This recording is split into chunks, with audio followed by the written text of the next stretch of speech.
Et c'est le Sakumuna, hein? Sakumuna, Sakumuna,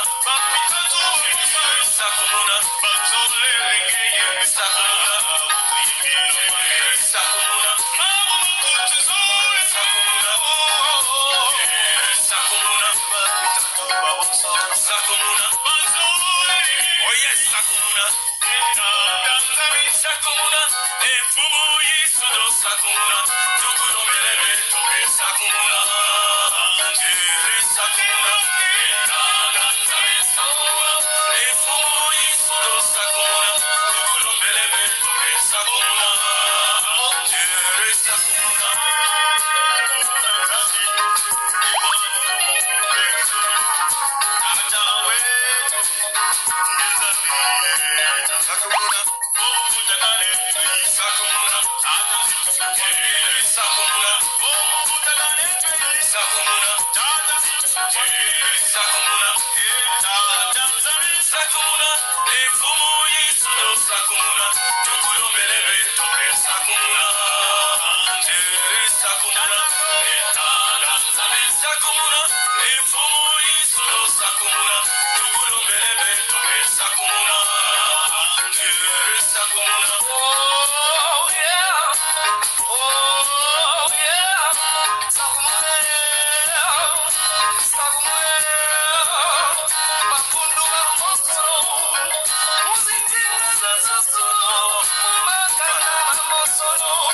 Oh, merci.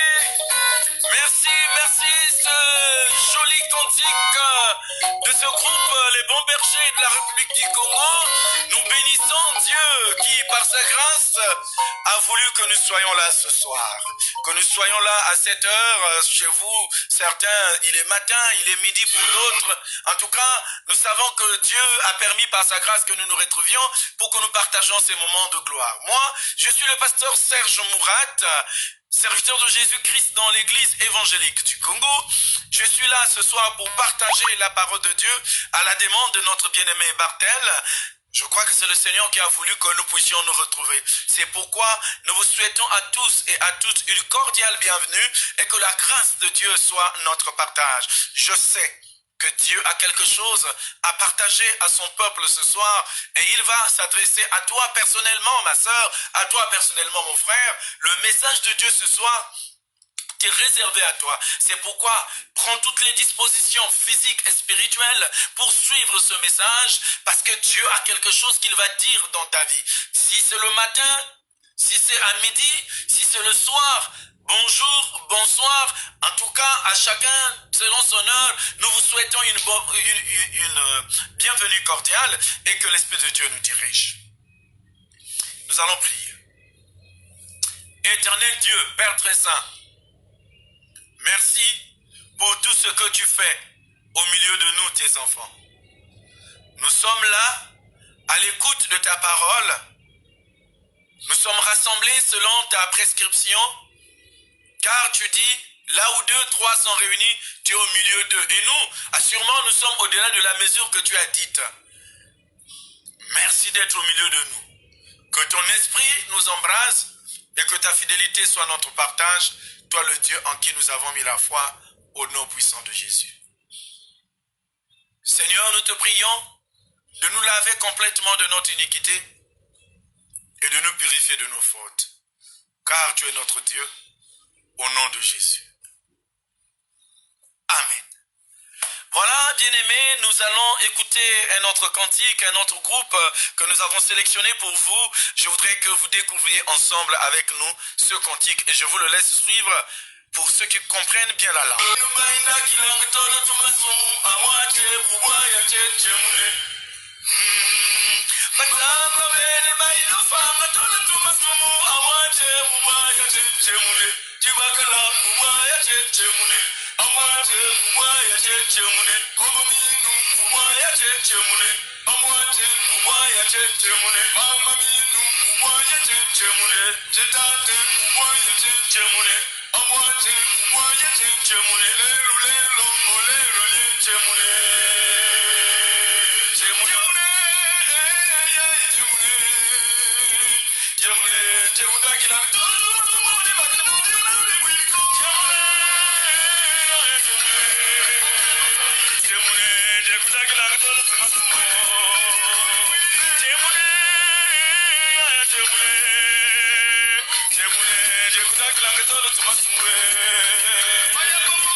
Voilà mes amis, ce cantique Tchemuna voudrait dire réveille-toi, toi qui dors dans le sommeil du péché, et nous sommes nombreux qui sommes retenus par le péché.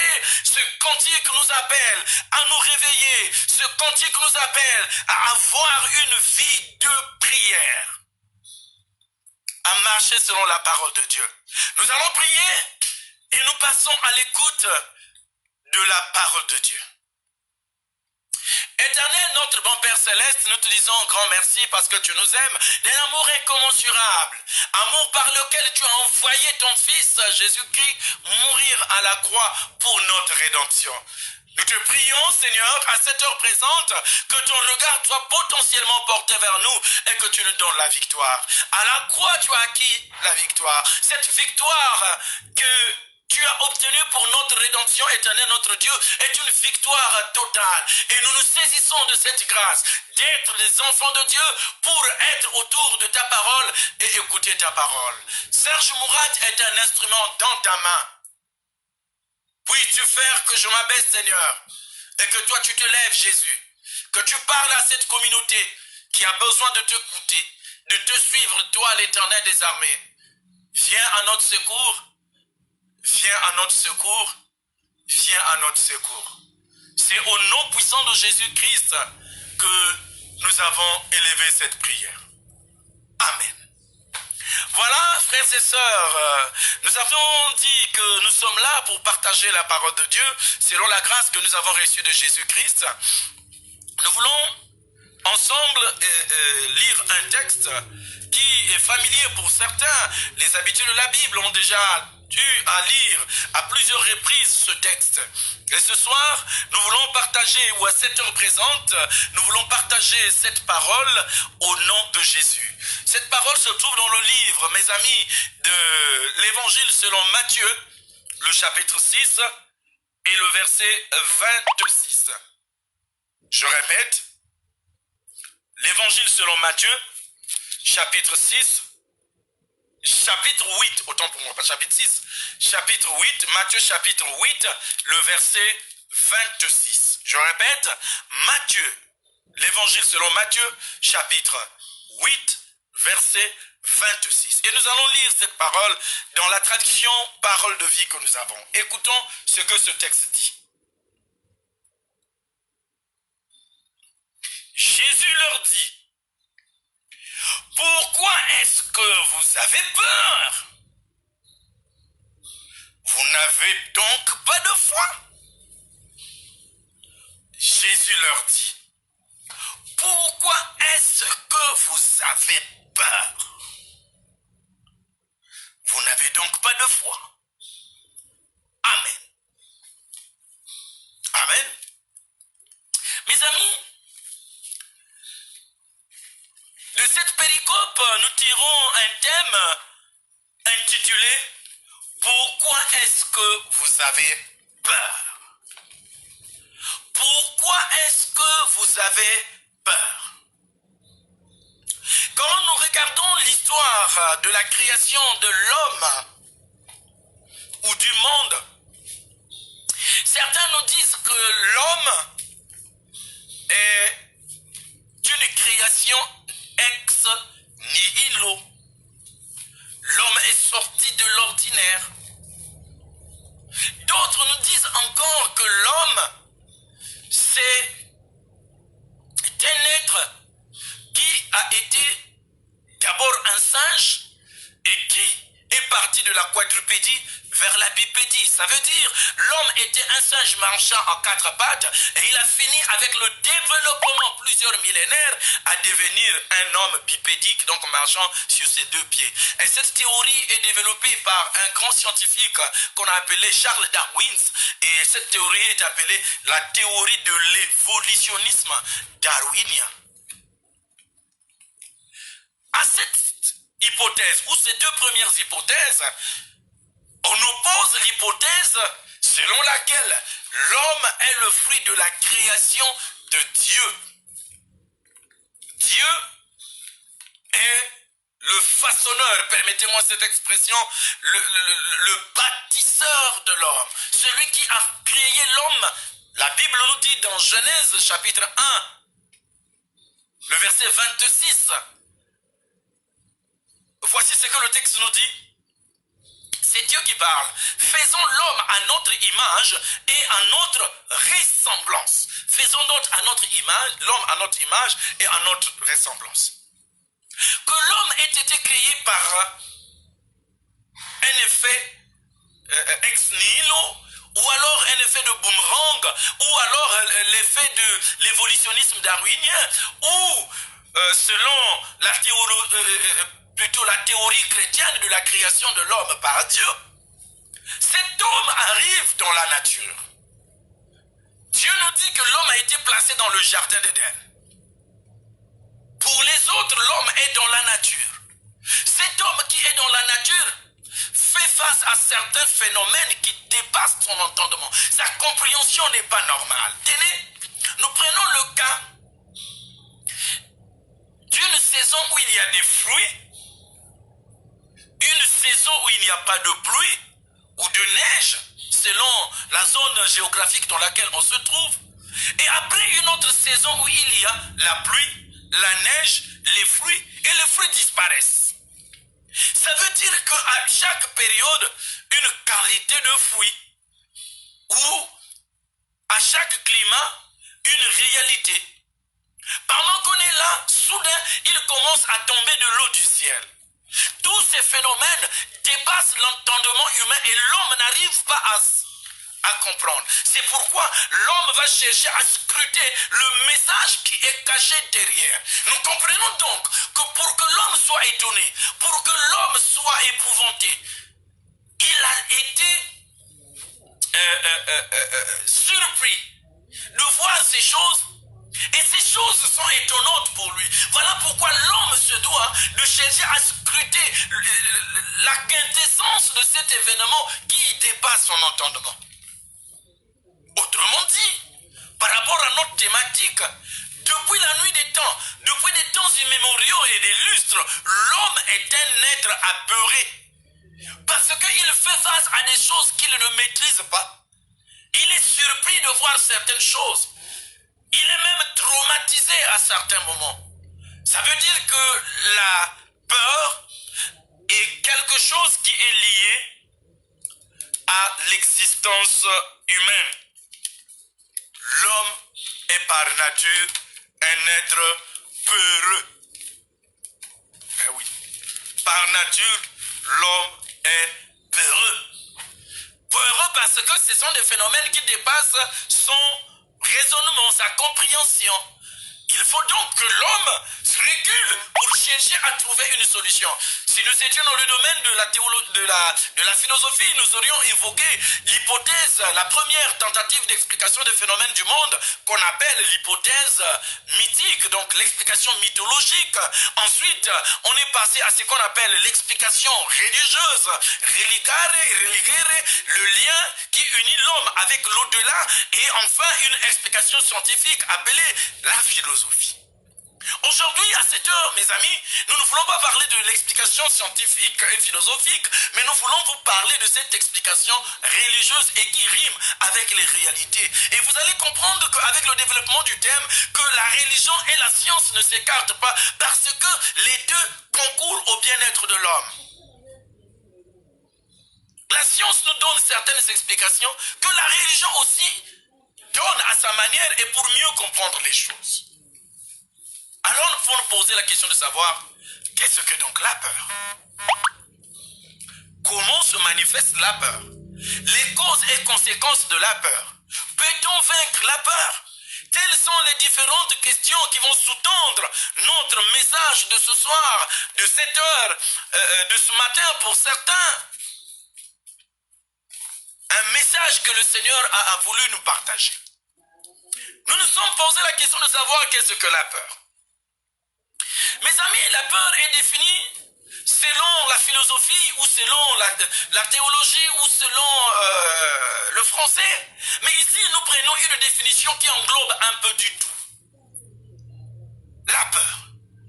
La peur est une émotion qui attaque l'homme devant une situation étrangère. La peur, une émotion qui attaque l'homme devant une situation étrangère. L'homme est en face d'une situation qu'il ne maîtrise pas, il a peur. La peur, c'est la réaction de la conscience humaine en face d'un danger. Quand il y a danger, l'homme a peur. Donc c'est une réaction face à une situation de danger.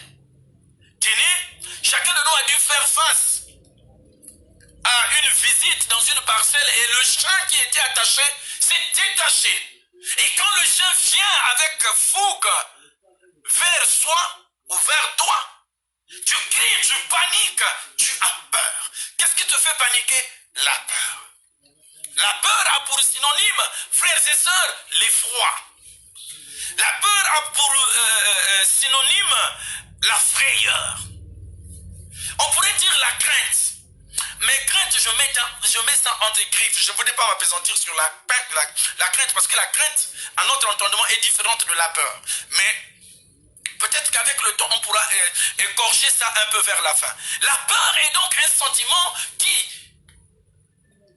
se manifeste en l'homme en face d'une certaine difficulté, en face d'un problème difficile, l'homme réagit en peur.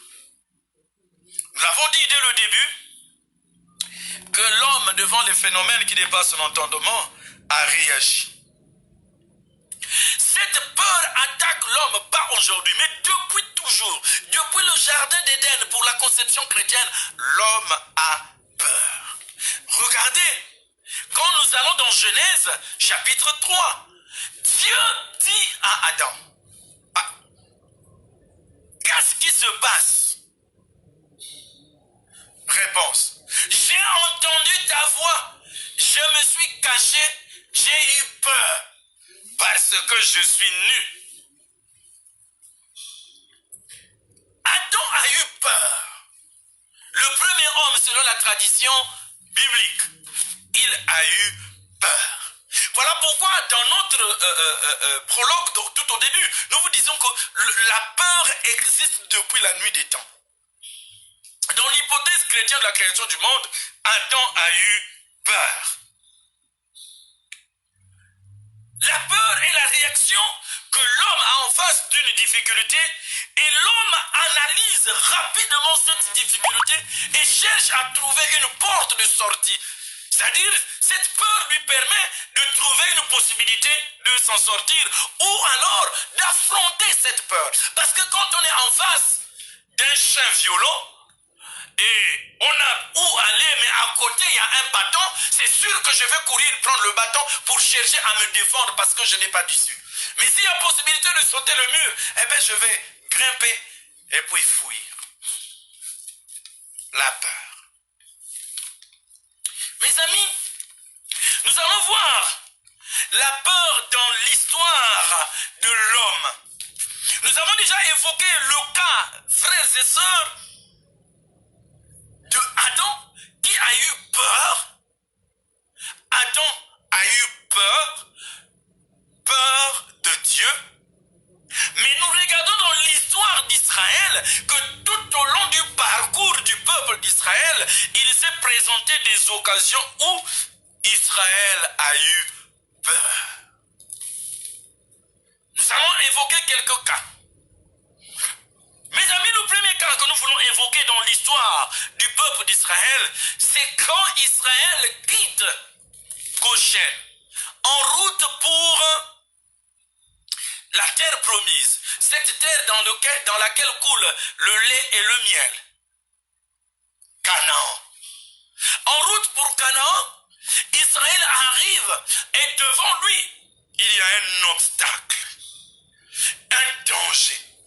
Ce danger s'appelle la mer Rouge. Alléluia.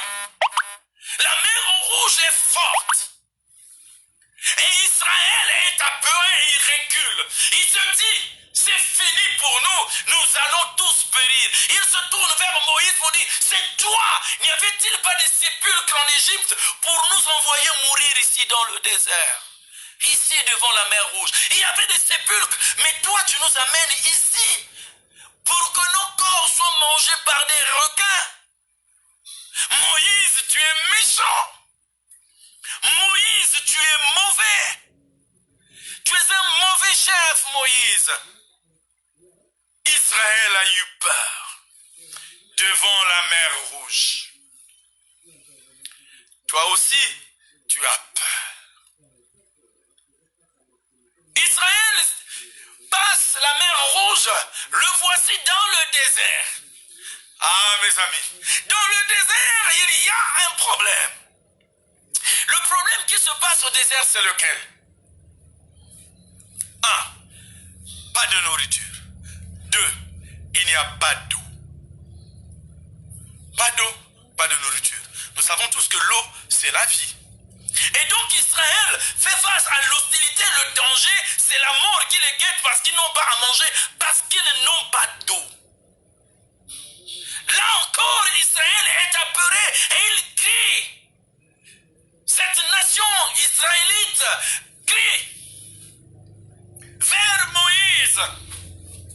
Non, je vais essayer de paraphraser hein, de dire à ma manière ce que les enfants d'Israël étaient en train de dire. Mais toi là, Moïse, toi, même si tu nous as fait traverser la mer Rouge, mais là, nous sommes dans le désert. Et nous savons qu'au désert, il y a deux extrémités. Quand il fait jour, il fait excessivement chaud. Quand il fait soir, il fait excessivement froid. Les deux extrémités. Chaud et froid. Deux extrémités. Le peuple d'Israël est dans le désert, en train de marcher, ils n'ont pas mangé. Ils ont eu peur, ils se sont dit qu'ils vont mourir. Mais chaque fois, l'Éternel s'est levé. Alléluia. Dieu s'est levé. Là encore, il les a délivrés. Il leur a donné la manne, il leur a donné l'écaille, il leur a donné de l'eau. Alléluia. Dieu est intervenu. Une autre occasion au cours de laquelle le peuple d'Israël a eu véritablement chaud. Le peuple était dans l'effroi, dans la frayeur, dans la totale peur. C'est quand il y avait une bataille entre les Philistins et le peuple d'Israël. Mes amis, cette bataille était rude. La particularité de cette bataille, ce sont deux hommes. Le premier homme, c'est Goliath. Goliath le malabar. Goliath le robuste. Goliath le guerrier, je pouvais dire entre guillemets, depuis le sein de sa mère, il était un guerrier. Parce qu'il était fort. Il avait toutes les formes pour être un homme fort. Et véritablement, il était aussi fort. Goliath va dire, donnez-nous un seul homme. Au lieu qu'on puisse s'entretuer, notre soldat va combattre votre soldat. Et ceux qui gagnent, ils ont la victoire. Alléluia. Mon ami, les situations de peur sont nombreuses dans notre vie. Nous voyons Goliath qui sort et du côté d'Israël, il n'y a personne. Tous les soldats reculent parce qu'ils reconnaissent en Goliath un sanguinaire, un tueur. Oui, dans notre vie aussi, nous reconnaissons qu'il y a des gourous, qu'il y a des sanguinaires, qu'il y a des tueurs. Il y a des hommes très forts, il y a des hommes qui sont fort parce que c'est un officier supérieur, parce que c'est un directeur, parce que c'est le chef de famille, il a le pouvoir traditionnel. Les gens ont peur. Mon ami, tu as aussi peur. Comme le peuple d'Israël qui reculait, qui certainement cherchait à se cacher parce qu'ils avaient peur. Oh frères et sœurs, il va sortir du milieu du peuple d'Israël et je dis gloire à Dieu, un petit enfant. Cet homme, c'est David. David le courageux. David l'homme selon le cœur de Dieu. Ça c'est ma traduction à moi. L'homme que Dieu a mis, le mana, la chose, le pouvoir, la force. Il sort, Saoul lui donne les armes, il marche à peine, il dit non, roi Saoul, je n'ai pas besoin de tout ça, j'enlève tes armes. Et je me saisis de l'arme de Dieu. Les armes avec lesquelles nous combattons ne sont pas physiques, mais ce sont des armes spirituelles à mesure de renverser une nation, de renverser une pierre, de renverser une personne, de transformer. Nos armes sont redoutables. Mon ami, les armes avec lesquelles tu es appelé à combattre sont exceptionnelles. David sort, il prend son arme. Premier élément de son arme, quelques pierres. Deuxième élément, la lance-pierre. Nous qui avons fait la chasse aux oiseaux avec les lance-pierres, nous les bons villageois, nous connaissons ce que ça veut dire. C'est rare d'avoir une lance-pierre avec une pierre comme ça, c'est pas possible. Ce sont des petites pierres. Petites pierres.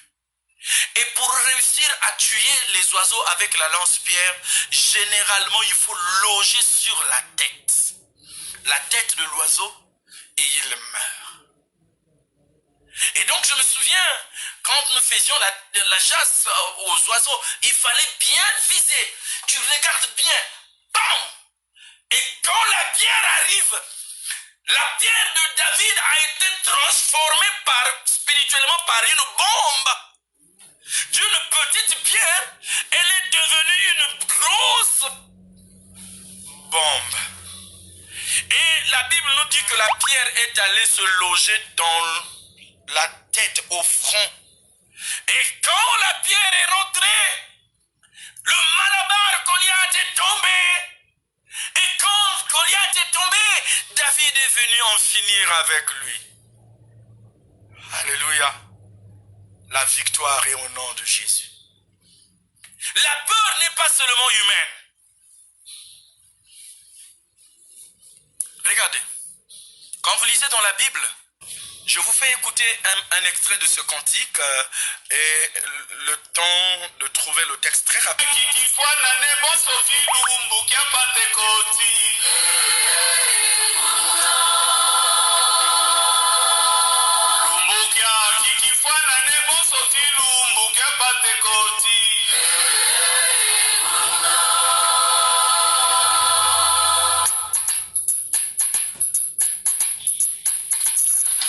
Voilà mes amis, nous avons retrouvé le texte. Nous avons retrouvé le texte de référence. Nous allons le lire dans Matthieu chapitre 26 et nous allons lire le verset 39. Écoutons bien ce texte. Écoutons bien le texte. C'est Jésus qui parle. Il va un peu plus loin. C'est ce que la Bible nous dit. Il se jette par terre, le front contre le sol, et il prie en disant: Mon Père, si c'est possible, éloigne de moi cette coupe de souffrance. Jésus dit à son Père: enlève cette coupe, éloigne de moi cette coupe de souffrance. Vous pensez que c'est quelqu'un qui était dans tous ces états? Non, il avait peur. Il avait vu de quelle mort il allait mourir. Alors, il demande à son père: s'il te plaît papa, éloigne de moi, enlève-moi cette mort ignominieuse, que je n'en meure point. Mes amis, la peur, nous avons dit, est un sentiment qui est en l'homme. L'homme en tant que tel a peur. Même le Seigneur, pendant qu'il était dans son agonie, dans la tristesse, et voyant de quelle mort il devait souffrir, il a eu peur. Autrement dit, la peur, personne ne peut s'en passer. Même moi, pasteur de mon état, je suis appelé à avoir peur. Mais la peur n'est pas ce qui nous intéresse, c'est ce qui viendra après. Les causes de la peur, les causes et les conséquences. Parlant des causes, nous ne pouvons pas tout citer, mais en filigrane, nous allons évoquer quelques causes. Nous pouvons citer entre autres causes, mes amis, de la peur, les démons. Les démons font peur. Les combats spirituels font peur. Les combats spirituels qui sont occasionnés par les démons. Nous avons les échecs. Nous avons la stérilité qui cause la peur. Nous avons le chômage. Oh, le chômage, il fait peur. Pour ceux qui sont à l'étranger, le problème des papiers fait peur. Quand tes papiers arrivent à expiration, tu as peur. Quand tu vas renouveler, excusez-moi, quand tu vas renouveler, tu n'as pas l'assurance que vraiment tu vas avoir ça. La peur. La peur est là. Donc le problème des papiers a peur. Le chômage a peur, disais-je. Mais aussi, avoir des enfants fait peur. Parce que tu ne sais pas comment ça va se passer, comment ça se passe. Ça fait peur. La peur se manifeste aussi par les violences physiques et les violences verbales. Quelqu'un qui parle, qui parle avec violence fait peur, il fait frémir peur. La peur se manifeste aussi dans la violence physique. Quand on tape sur quelqu'un, cette personne fait peur. Oui, la peur est causée par les injustices. La peur est causée par les querelles. Oui, quand il y a trop de querelles, on devient apeuré. La peur est causée par les jalousies. La peur est causée par l'infidélité. L'infidélité sous toutes ses formes. L'infidélité à Dieu, infidélité envers son partenaire, infidélité envers l'Église, infidélité envers son entreprise. Infidélité. L'infidélité fait peur. L'infidélité fait peur. Mais nous avons aussi, mes amis, la guerre. La guerre fait peur. Quand on entend que tel pays s'est levé contre un autre pays, les habitants du pays, sachant que les autres sont plus forts, commencent à trembler. Ah, nous allons mourir. La peur. La peur existe aussi à cause de l'hypocrisie des hommes. L'hypocrisie des hommes crée la peur. L'hypocrisie des hommes donne la peur. La peur. Et aussi causée, frères et sœurs, par la maladie. Des maladies comme le cancer du col utérin, le cancer ovarien, le cancer de la prostate ou cancer de foie fait excessivement peur. La maladie comme le VIH-Sida fait peur. Et l'hépatite à côté aussi fait peur. Les accidents cardiovasculaires font peur. Ajoutons à cela cette pandémie qui est en train de décimer le monde aujourd'hui, qu'on appelle la Covid, fait peur. Oui, mes amis, les envoûtements, les blocages font peur. Oh, les causes sont nombreuses, mes amis, mais au-delà de tout ce que nous avons cité, il y a une chose qui fait excessivement peur, mais que les hommes d'aujourd'hui commencent à négliger: le péché. Le péché fait peur, parce que les conséquences du péché sont drastiques et dangereuses. Oui, frères et sœurs, cette liste n'est pas exhaustive. Chacun peut citer d'autres causes de la peur. Voyons voir les conséquences qui découlent de la peur. Là aussi, nous ne pouvons pas faire une liste exhaustive, mais nous avons par exemple, quand quelqu'un a peur, il se développe en lui un manque d'estime de soi. La peur crée le manque d'estime de soi. La peur crée le pessimisme, la négation de la négation, la négativité totale. Tu vois tout dans le mauvais sens. C'est la peur qui crée ça. Le pessimisme. Et oui, beaucoup de gens sont pessimistes, frères et sœurs.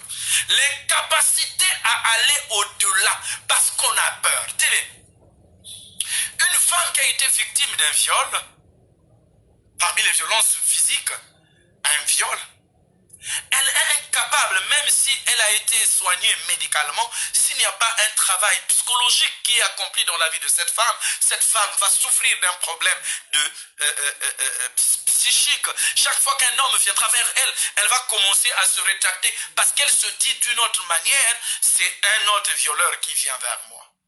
C'est pourquoi, ma soeur, si tu as été victime d'un viol, il faut rencontrer les spécialistes pour qui t'accompagnent et que tu sortes de là. Les spécialistes sont des pasteurs, les spécialistes sont les psychologues et les psychanalystes et toutes les personnes qui gèrent les problèmes de la tête, ils sont là. Le pasteur va t'accorder l'accompagnement pastoral, le psychologue va t'accorder l'accompagnement psychologique. C'est très important. Le travail du pasteur est associé au travail du psychologue. Ne nous éloignons pas de ça. Donc les conséquences, nous disions, sont l'acuité cérébrale, la panique. Pour un oui ou pour un non, on réagit. On développe en nous une certaine phobie. Les conséquences de la peur. Oui, parmi les conséquences de la peur, il y a ce qu'on appelle l'accident cardiovasculaire. Vous savez, quand on est traumatisé, quand on a véritablement peur, on peut tomber dans une paralysie. On peut tomber en syncope. Parce que la violence est tellement, le danger est tellement grand que tu ne supportes pas. Tu peux être paralysé. Tu peux commencer même à avoir des problèmes problème de concentration. Les conséquences sont dangereuses. Tu peux avoir ce qu'on appelle de sueur froide. Tu peux avoir à développer ce qu'on appelle un déséquilibre affectionnel. Tu peux aussi souffrir comme conséquence de la solitude. Solitude. Parce que tu as été victime d'une grande situation qui t'a apeuré. Tu préfères rester dans ton coin. Pour le cas d'une femme violée, ou pour le cas d'un homme qui a été violenté par son propre père ou par sa mère ou je ne sais pas quel membre de la famille, cette personne se recroqueville en elle-même, elle reste solitaire. Nous avons comme conséquence aussi les divisions au sein des familles. Le tribalisme et le régionalisme est la réponse de la peur. Mais nous devons retenir qu'au-delà de tout ça, il y a quelque chose que nous appelons la mort spirituelle ou la mort physique. Un homme qui a peur a perdu la foi. Parce que dans la situation, on ne sait plus sur quel sein se vouer. On est déséquilibré mentalement, mais on est aussi déséquilibré spirituellement. Il peut arriver une mort spirituelle. Au-delà de la mort spirituelle, il peut arriver la mort physique. À cause de la peur, tu commences à courir, tu ne sais pas que tu es sur un goudron et une voiture qui arrive, boum! C'est un accident et tu meurs. Nous comprenons donc, mes amis, que la peur est quelque chose qui dérange notre vie. Mais que cette peur, frères et sœurs, est la réaction à une situation qui dépasse notre entendement. Regardons maintenant dans la parole de Dieu, mes amis, dans la Bible, la réaction des disciples face à la tempête. Frères et sœurs, Jésus s'embarque dans la barque avec ses disciples. Quelque chose que nous devons notifier, parmi les disciples de Christ, il y a des spécialistes de la mer, au nombre desquels nous avons Pierre, nous avons Jean, nous avons Jacques, qui sont les fils de Zébédée, qui sont des pêcheurs. Les gens qui sont habitués à rencontrer la tempête. Ils ont déjà bravé plusieurs tempêtes. Il y a le vent en haute mer qui se lève, mais eux, ils ont déjà rencontré ces tempêtes. Leur réaction donc en face de cette tempête qui se lève maintenant, dans cette péricope, est une réaction des connaisseurs. Quand on connaît, on ne panique pas, parce qu'on est habitué. Mais voir la réaction des disciples telle que nous l'avons lu, commence à attirer notre attention. Mais finalement, pourquoi les disciples ont-ils si peur? Parce qu'ils font face à une tempête qui n'est pas comme les autres tempêtes qu'ils ont rencontrées. J'imagine, je me mets dans le contexte des disciples dans la barque. Le Seigneur est endormi quelque part. Nous reviendrons sur ça. Nous n'avons pas lu, mais c'est dans la même partie. Donc vous pouvez lire à partir de Matthieu chapitre 8, du verset 23 au verset 27. Dans cette partie, c'est ce qui concerne notre message. Nous nous appesantisserons sur le verset 26, parce que c'est là la chose importante, le message que nous voulons passer sur la peur. Mes amis, Jésus dort. On revient sur ça. Pierre, habitué à la mer, et les autres disciples qui étaient des pêcheurs, assurément ils ont mis en exergue leur technique de maîtrise de leur barque. Malheureusement, la tempête a eu le dessus sur eux. J'imagine des vagues très hautes qui s'abattent sur leur embarcation, et j'imagine que leur barque est en train de prendre de l'eau. Alors, les disciples n'ont pas eu une autre solution que de tourner le regard vers le Seigneur et lui dire, c'est le verset 25, Seigneur, sauve-nous, nous allons mourir. Ce n'est pas le langage d'un néophyte, c'est le langage d'un habitué de mer, parce que Pierre a passé toute son existence jusqu'à ce que Jésus l'appelle dans la mer en tant que pécheur. Il a vérifié que cette tempête, cette qualité de vague n'est plus une qualité de vague ordinaire. Tu comprends? Ce n'est plus facile. Nous n'arrivons pas à nous en sortir. Alors, il faut qu'on tourne le regard vers celui qui est capable d'arrêter la tempête. Cet homme s'appelle Jésus-Christ de Nazareth. Les disciples ont tourné leur regard vers le Seigneur. Ils ont dit, Seigneur, sauve-nous, nous périssons. Nous sommes à la fin. Si toi tu n'interviens pas maintenant, c'est fini pour nous. Et Jésus se lève et il commence par dire à ses disciples, pourquoi est-ce que vous avez peur? Alléluia. Un homme extraordinaire, ce Jésus. Pendant que les gens sont en train de se soucier parce qu'ils sont en face d'un grand danger, c'est-à-dire la mort, ils sont dans notre mer, lui il leur dit, pourquoi est-ce que vous avez peur? Vous n'avez donc pas de foi? Ça veut dire que Jésus savait, avant même qu'il ne prononce la parole, que tout ce qu'il va dire va se réaliser. Mon ami, tu fais face à une tempête. Cette tempête s'appelle la maladie. Cette tempête s'appelle le chômage. Cette tempête s'appelle la stérilité. Cette tempête s'appelle le manque de papier. Cette tempête s'appelle, frères et sœurs, l'échec. Cette tempête porte le nom, mon ami, le nom, un nom terrible qu'on appelle l'incapacité à se mouvoir, l'incapacité à confesser. Cette maladie s'appelle l'incrédulité. Cette maladie s'appelle l'hypocrisie. Cette maladie s'appelle la haine. Cette maladie s'appelle l'incapacité à confesser son péché. Pendant que tu te dis, je vais rencontrer le pasteur Mourad pour que je confesse mon péché, malheureusement, le diable te met la peur pour dire, tu vas dire au pasteur que toi, tu as... Mais le pasteur va te sanctionner. Tu sais que le pasteur là est méchant. Hein? Il va te sanctionner.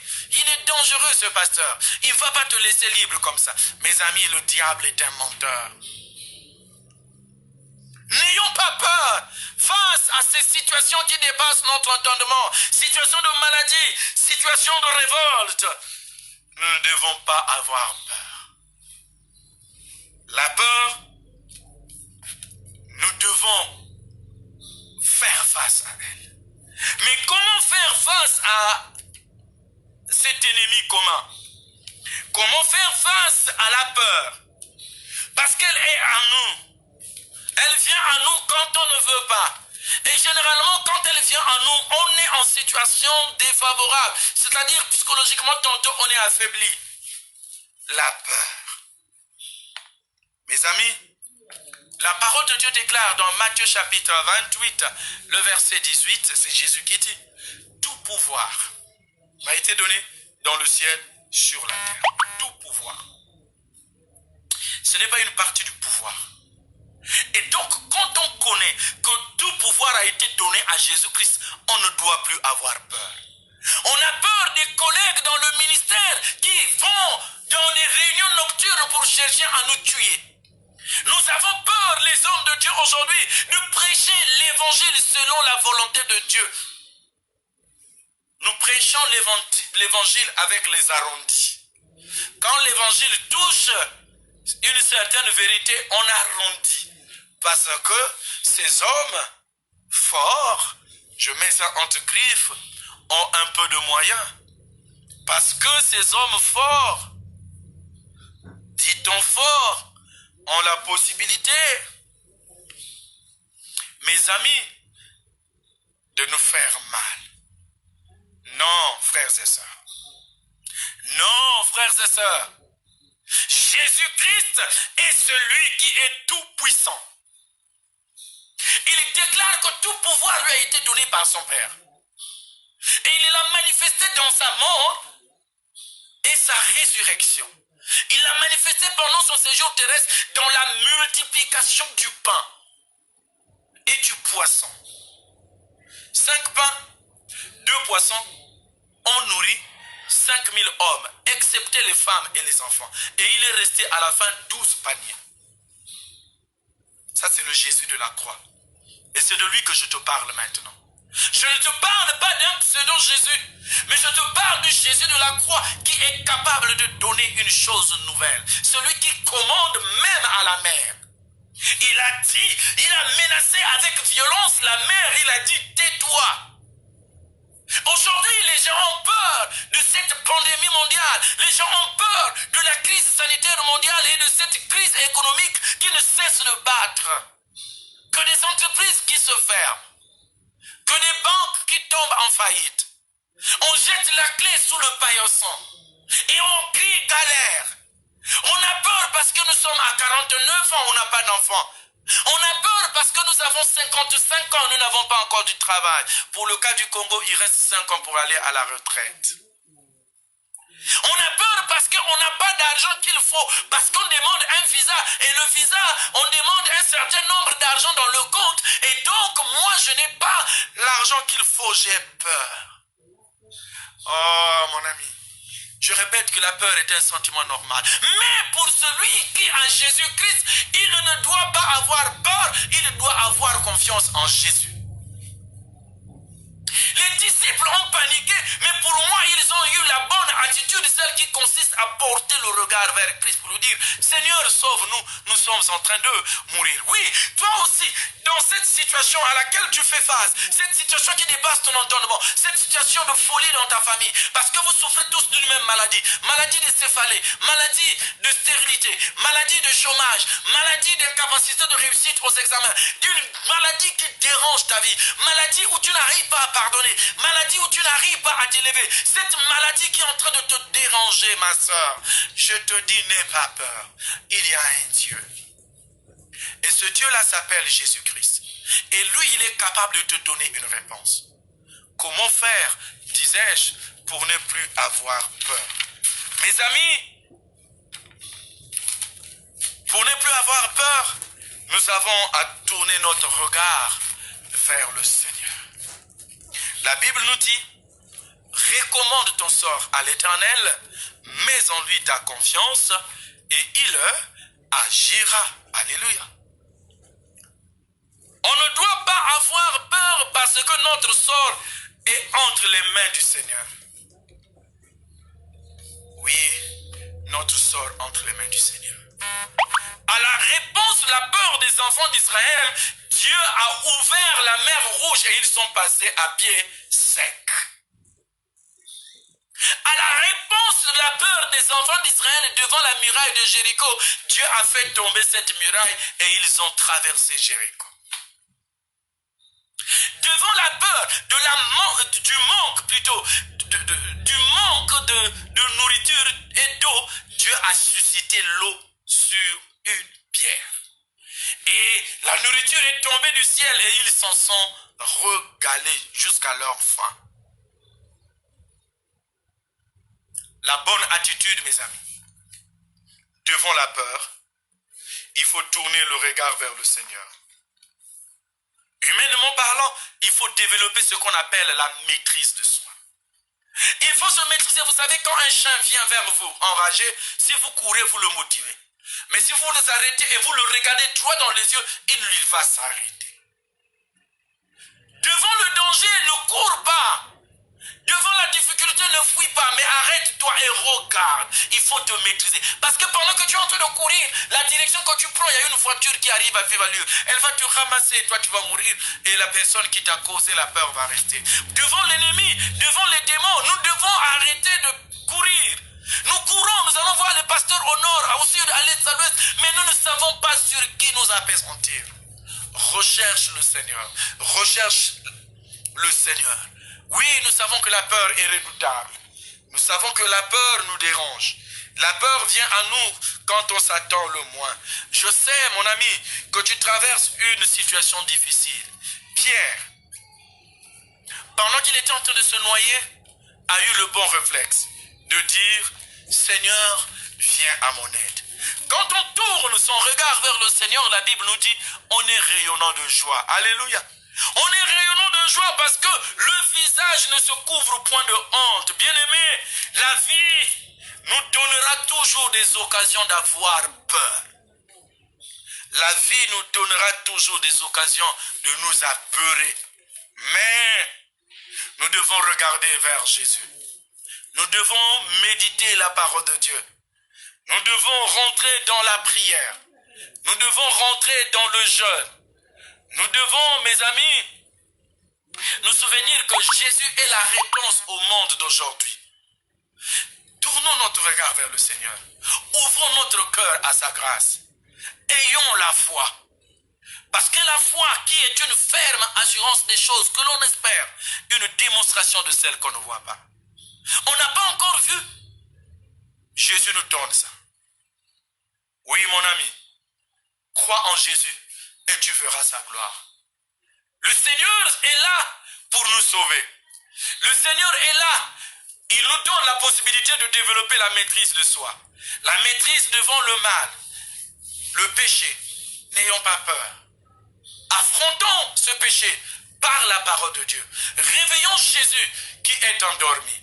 La suite, nous aurons la réponse. Le Seigneur a secouru les disciples qui tremblaient, qui avaient la foi en ballottage défavorable.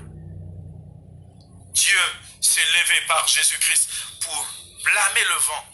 C'est de la même manière que Dieu va blâmer ton incrédulité, ton hypocrisie. C'est de la même manière que Dieu va blâmer ton péché là. Aujourd'hui, nous allons élever la voix pour dire à Dieu, blâme notre péché. Dieu va blâmer ton péché. Et tu deviendras une nouvelle créature. Et les choses anciennes sont passées.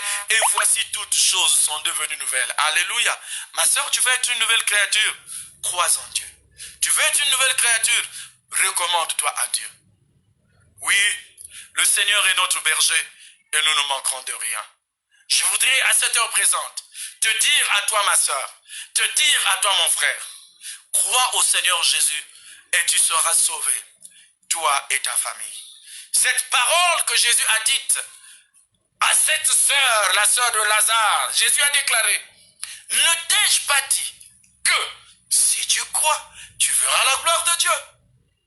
Les disciples ont cru au Seigneur, ils ont vu la gloire, parce qu'ils ont marché tête haute, ils ont vu la gloire. Toi aussi, si tu crois, tu verras la gloire de Dieu. Oui, mon frère, oui, ma soeur, Jésus ne change pas. Jésus ne change pas. Ouvre ton cœur pour recevoir le Saint-Esprit. Et si tu reçois le Saint-Esprit, tu dois être rempli.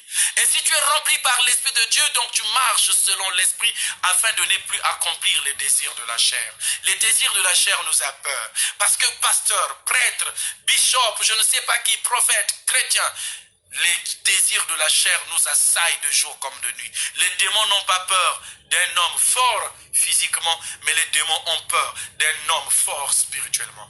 Que l'Éternel te bénisse, ma soeur, et qu'il te donne la victoire sur ta peur. Peur du célibat, peur du péché, peur de la maladie. Le Seigneur viendra à toi et il te donnera une vie nouvelle. La parole de Dieu nous déclare que la crainte de l'Éternel est le commencement de la sagesse. Tous ceux qui l'observent ont une raison saine. Sa gloire subsiste à jamais. Que l'Éternel te bénisse et que l'Éternel bénisse cette parole que nous avons dite au nom de Jésus. Amen. Amen. À présent, nous allons écouter la dernière partie de ce cantique.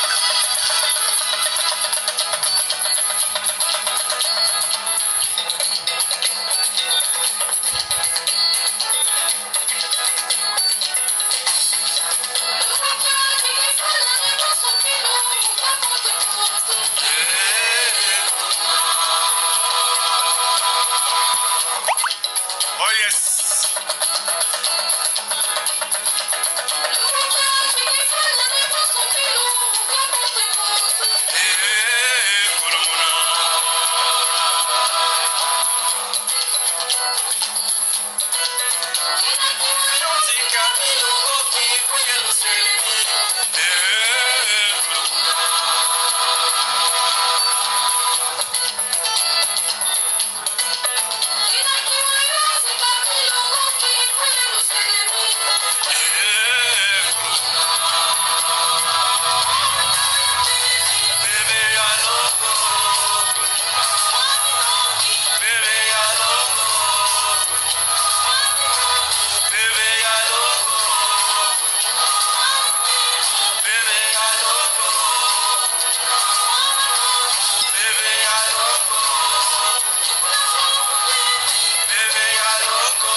dans la prière.